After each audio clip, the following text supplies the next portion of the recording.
Greetings, my dear friends. We are in the countdown to the great Yom Tov, the holiday of Shavuos. Shavuos has a beautiful pathway leading to it. It's called Sfiras HaOmer.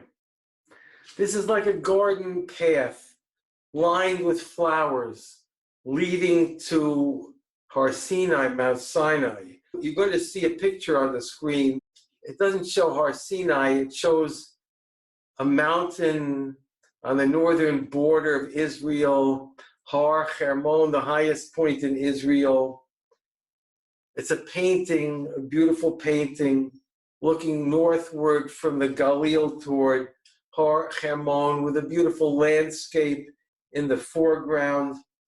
And I just want us all to imagine this beautiful pathway leading toward a mountain, and Hashem is holding our hands and guiding us along the path of life. Other Yom Tovim, other holidays, have their own Megillah, but only Shavuos has Megillus Rus, the book of Ruth, which is my personal favorite. Megillus Rus, in its quiet, understated way, is like the drumbeat for the inexorable march toward the days of Mashiach. Those days are coming, and we hear the footsteps of Mashiach in the words of Megillus Rus. Let's speak about Shavuos. Several years ago at this season, I heard a mashal. A mashal is a parable from Rabbi Naftali Yeager, Shlita Rosh Yeshiva of Yeshiva Shayoshev, in the name of the Ishbitzer Rebbe. The parable is about the egg. What's so special about an egg? Well, the egg is a very important part of the holiday of Pesach. On the Seder plate, it represents the Korban Chagiga, the festival sacrifice brought in the Holy Temple. In addition, we have a tradition of eating an egg at the Seder meal, during the Seder. Why an egg? What does an egg tell us? My friends, there's nothing like an egg. Many animals are born once, but a bird and many other animals are born twice. First, the egg is laid. The mother lays the egg, but the chick is still inside the egg, and it must grow and develop before it hatches.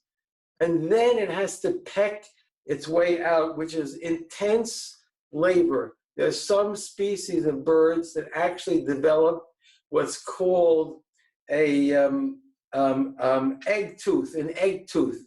It falls off after they get out of the egg, but they peck from the inside with the egg tooth. It's an external tooth. They crack the egg from the inside. This is hard work. They crack the egg. That is the second part of the birth process. And then the bird emerges. So is with the children of Israel. We're also born twice, physically on Pesach, Passover, and spiritually on Shavuos.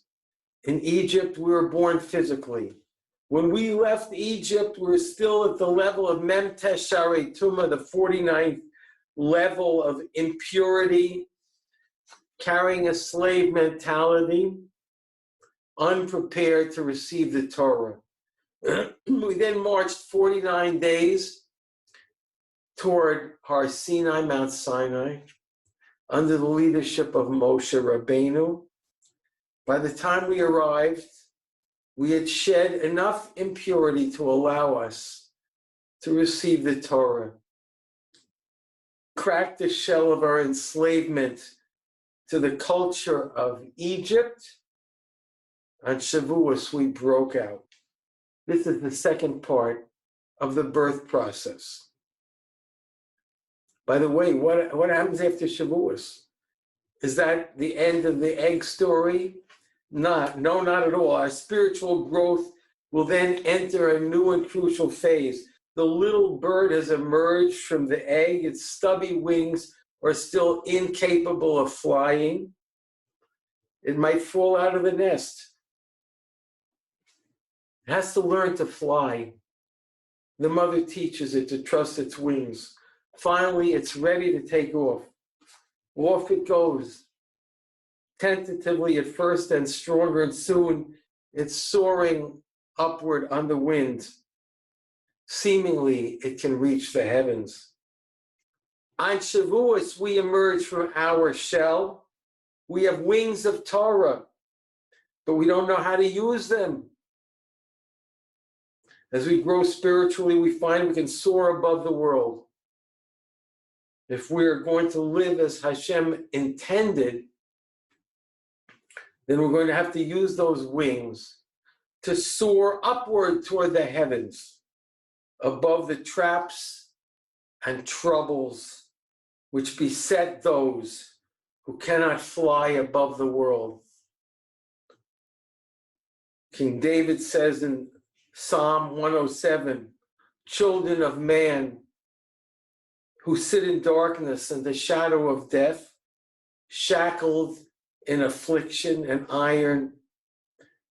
He removed them from darkness and the shadow of death and broke open their shackles. This is our job in this world, to allow Hashem through his Torah to remove us from darkness and the shadow of death. It's time to strengthen our wings of Torah and elevate ourselves over the tumah, the impurity, so the world can return to the state of purity in which Hashem created it. Several weeks ago, I was fortunate enough to be able to perform the somewhat rare mitzvah of Shaluach HaKain, sending away the mother bird and taking the young. Many people say this is an easy mitzvah, but I find it very difficult, emotionally difficult. The mother bird does not want to leave the nest. When I performed this mitzvah recently, the mother flew around and around the nest, refusing to leave, and finally settled nearby, watching me while I removed the egg. I was actually frightened that she would attack me. It returned to the nest after I put the egg back. Now, about a week later, she's still sitting on the egg. I could not understand the background for this mitzvah. Why does Hashem want us to cause pain to this bird? Then I had heard an amazing thought. I had an amazing thought, actually. I was looking at the Siddur, the prayers for Shachar, the morning prayers. I saw the passage about Akedas Yitzchak, the binding of our father Isaac, where we address Hashem with the following words: just as Abraham Avinu, our father Abraham, suppressed his mercy, may you suppress your anger. We're talking to God. May you suppress your anger. I've never been able to understand how Avraham Avinu was able to reach that level of service to Hashem, in which he suppressed his powerful qualities of mercy and compassion when he acted against his entire instinct and was willing to sacrifice his beloved son Yitzchak. How is it possible for anyone to reach that level?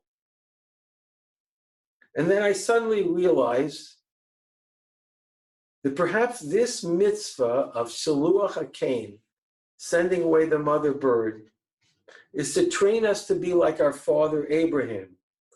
Maybe this emotionally excruciating mitzvah comes to nudge us upward toward the level exemplified by our father Abraham, who put service to the Ribono Shel Olam, to Hashem, before any other aspect of life, before his own feelings, before his own wonderful qualities of compassion, before his own instincts and even logic. Rabos machshavos b'leiv ish, many designs are in the heart, the mind of man, but the counsel of Hashem, only it will prevail. We have to learn to put the counsel and understanding of what Hashem wants above our own counsel. This is exactly why we need to fill our mind with Torah, so that we can live according to the counsel of Hashem. This is why we're going to Har Sinai, to Mount Sinai, to receive the Torah and to bring the Torah inside us so that it changes us. I found in the Sefer called Shaluach HaKain an amazing explanation of this whole phenomenon, and I quote, quoting from the book Shaluach HaKain by Rabbi Naftali Weinberger. Following the binding of Isaac, Akedas Yitzchak, Hashem tells Avraham Avinu, quote, "For now I know that you are truly God-fearing." The Akedah was the last of the 10 trials with which Hashem tested Abraham. It is evident from the phrase, "now I know," that prior to the Akedah, Abraham had not yet proven himself to be God-fearing. But why did he attain that designation only after the Akedah? Were not the first 9 tests as well indicative of Abraham's fear of heaven? The Vilna Gaon explains as follows. Abraham was the quintessential Baal Chesed, person of compassion. He was instinctively loving and compassionate to all people, as evidenced by the way in which he honored his guests. Hashem thus designed the last of the 10 tests, the 10 trials, as the ultimate test of Avram's fear of heaven, one that would challenge his very essence. Avram was instructed to commit an act of supreme heartlessness, the sacrifice of his own son. Rising to the occasion, our forefather did not hesitate to carry out this command in defiance of his fundamental character. It was then that Hashem proclaimed Abraham to be truly God-fearing. For Abraham, and at that moment, demonstrated that his fulfillment of Hashem's will was not an outgrowth of his personal tendencies, but rather a product of unquestioning subservience to him, to Hashem. The Vilna Gaon explains further that in light of the above, we're afforded a new understanding of the Mishnah in Masechtas Brachos, which requires us to silence a person who implies that the mitzvah of Shaluach HaKain is performed to reasons of compassion. According to the Zohar, we silence this individual because he's mistaken. Sending away the mother bird is not a merciful act, but one that causes the bird great anguish and pain. My friends, we have to train ourselves endlessly in the ways of the Torah. I'm reminded of the famous story about Rav Moshe Feinstein Zatzal, who was once getting into a car. A Talmud, a student, escorted the Rebbe to the car, then made sure he was seated and closed the door and walked away. As soon as the driver rounded the corner, Rabbi Feinstein asked him to stop the car. He then opened the door of the car to remove his own hand. The zealous Talmud had actually closed the car door on his Rebbe's hand. But Rabbi Feinstein had not said a word, not wanting to embarrass the Talmud. But as soon as they were out of sight, he asked the driver to stop. Here it is. It's an amazing instance of someone who has trained himself to overcome his own pain in order to spare the feelings of someone else.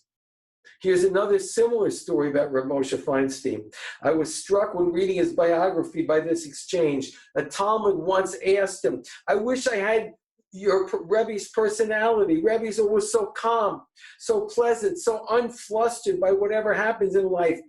I wish I were like that. Rabbi Feinstein answered him, do you think this is my nature? You should know that I have a terrible temper. From my youth, I had to work on myself, so I should not be controlled by my temper. This is not my personality. I've worked throughout my entire life, up to this day, to train myself to act in the proper way. My friends were marching along the path to Mount Sinai. Shavuos is coming. Hashem is preparing to give us his Torah. The Torah is not in heaven, but it's right here for us.